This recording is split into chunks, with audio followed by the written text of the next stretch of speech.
¿Qué es más difícil? ¿Hacer la paz que hacer la guerra? A mí me correspondió hacer las dos. Me tocó hacer la guerra como ministro de Defensa. Y hacer la guerra requiere un liderazgo vertical.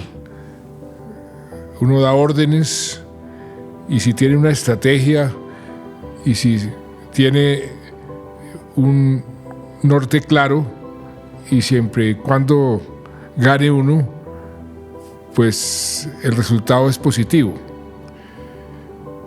Pero hacer la paz requiere un liderazgo muy distinto. Es un liderazgo que no se basa en órdenes, sino en persuadir, en educar, un liderazgo más horizontal.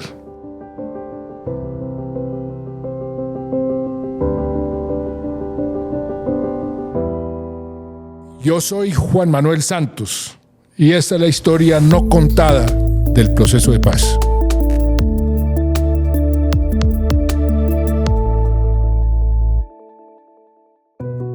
A mí me aconsejaron muchos no meterme en una negociación con las FARC porque yo era una especie de héroe de guerra.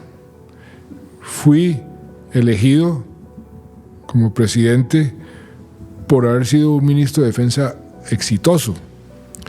Todos mis antecesores habían fracasado y las posibilidades de que yo también fracasara eran muy altas. Pero tuve una experiencia y una conversación muy determinante. Un gran señor, amigo, conocedor de estos temas, me dijo: mire, yo sé que usted en el fondo quiere la paz. Usted fue un gran ministro de Defensa, usted hoy es un presidente con mucha popularidad, pero no se deje convencer de los que le están diciendo que no se siente a negociar. Y hágase la siguiente reflexión. Suponga que usted está al frente de su tumba, ya a punto de irse al otro mundo, y usted se pregunta: si yo hubiera tomado el riesgo de buscar la paz y la hubiera logrado, ¿cuántas vidas habría salvado? Y eso fue lo que a mí me hizo reflexionar y me convenció de que yo tenía que tomar ese riesgo.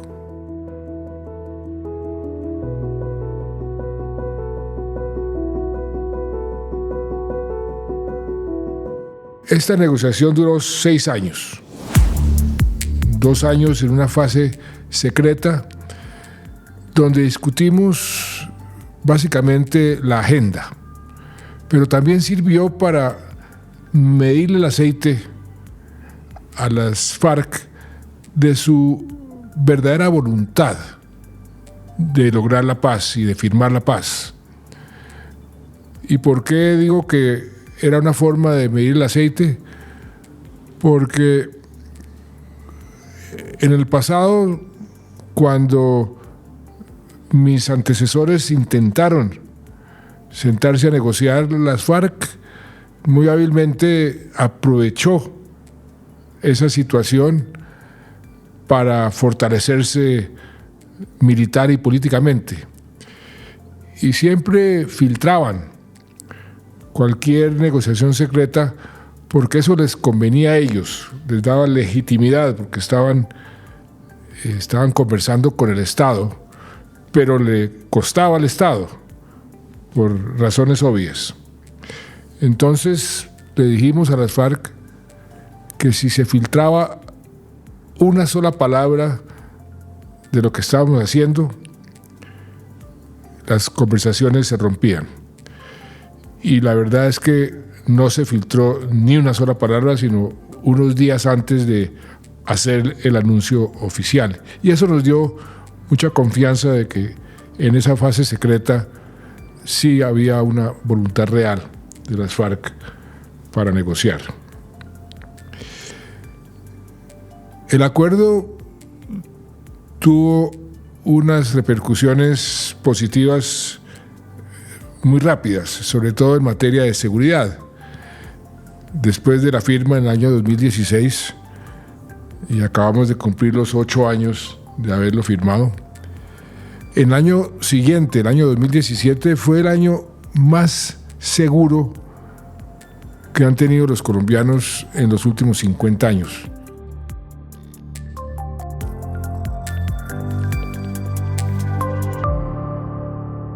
Otro aspecto que creo que queda para la historia y quedará siempre para la historia fue el papel de las víctimas. Las víctimas, por primera vez en un acuerdo, se convirtieron en el corazón de la negociación.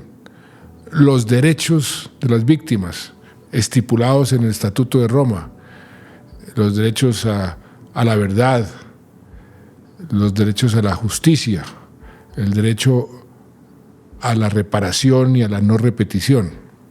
Fue el corazón de la negociación, pero al mismo tiempo se había comenzado a reparar las víctimas antes de terminar de negociar el acuerdo.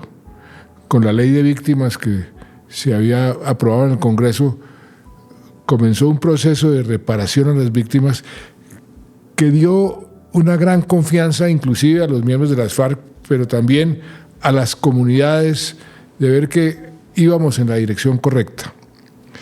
Y las víctimas se convirtieron en un gran aliado en este proceso de negociación. Y debo reconocer que al comienzo yo tenía cierto escepticismo de que las víctimas iban a ser tan buenos aliados. Pero en el transcurso de la negociación y por consejo de un profesor que tuve en la universidad, que me dijo que yo me iba a sentir muy solo en ese camino hacia la paz y que tenía que buscar formas de reenergizarme y que una de esas formas era escuchar a las víctimas. Me puse en esa tarea.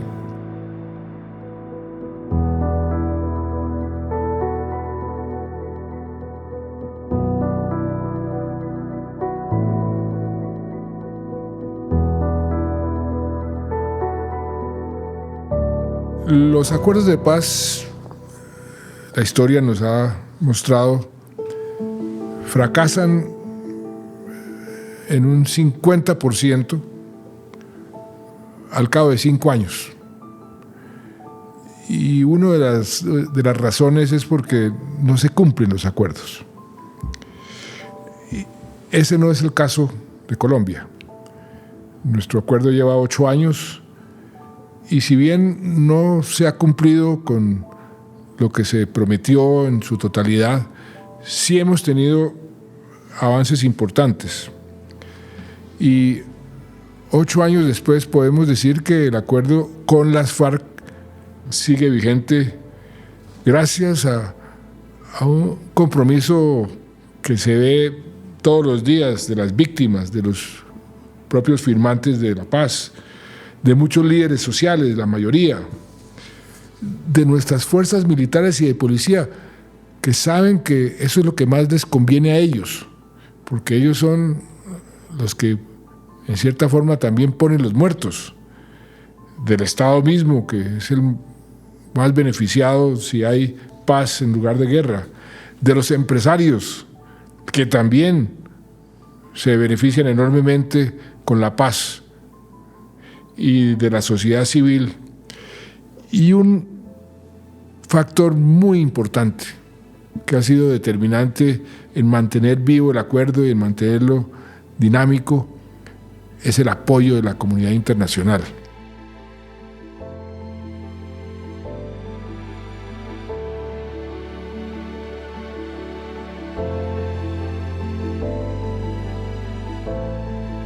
Hoy, 8 años después de haber firmado el acuerdo, miro para atrás y digo, ¿lo volvería a hacer? Y la respuesta es Por supuesto que sí. ¿Cuántas vidas no se salvaron? Los beneficios del acuerdo se están viendo en muchas zonas que tal vez los que viven en Bogotá o vivimos en Bogotá no alcanzan a dimensionar. Pero va uno al Cauca, va uno al Chocó, que hoy están sufriendo una violencia inclemente, pero le dicen a uno, este país cambió con el proceso de paz. Este país es otro país. Lo que nosotros vivimos durante los años después de la firma del acuerdo, nunca lo habíamos vivido y esperamos poderlo vivir hacia el futuro por nuestros hijos y por nuestros nietos. Y haber luchado por la paz con todas sus dificultades, esta vez de las causas más nobles y más satisfactorias que puede tener cualquier ser humano. De manera que yo no me arrepiento un solo segundo de haberme metido en este proceso y de haber sufrido pues lo que hemos sufrido, pero haber también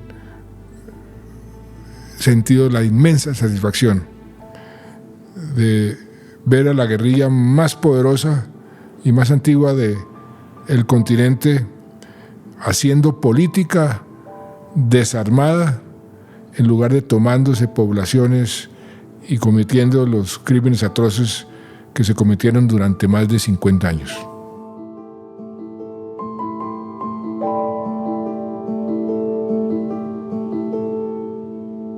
Que como se ha dicho, lo hemos dicho tantas veces, este acuerdo se va a las causas que generan los conflictos, que generan la violencia y que generan narcotráfico. Pero venimos de una confrontación muy dura, muy cruel, donde hasta las normas éticas más elementales se estaban rompiendo. Mientras esto estaba pasando, al mismo tiempo seguíamos en las reuniones semanales con el presidente de la República y el ministro de la Defensa para blancos de alto valor. Llevábamos más de un año, casi 14 meses, con una conversación abierta y no habíamos encontrado ni pocos puntos de acuerdo. La gente odia a las FARC y ellos nunca quisieron entender eso. Eso fue una papa caliente que nos tocó tragarnos. Y es increíble que en un país de chismosos como Colombia eso no se haya filtrado y pasó muchísimo tiempo, y yo creo que fue definitivo al final porque no hubo comunicaciones. Y el tipo estaba dichoso de que había ganado el no, pero dichoso es dichoso, decía, se salvó Colombia, gritaba el tipo.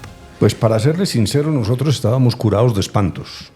Realmente todos los días madrugábamos con la diatriba y las falsedades. Como ya le mencioné, negociar el punto de víctimas fue duro, negociar el punto de drogas fue duro, pero nada fue tan duro como negociar el punto 3, que se terminó llamando el fin del conflicto. No podemos desconocer estas pequeñas, grandes victorias, porque el acuerdo de paz sí le ha traído al país muchas cosas que antes no hubiéramos podido tener. Yo soy Juan Manuel Santos y esta fue la primera temporada de la historia no contada del proceso de paz.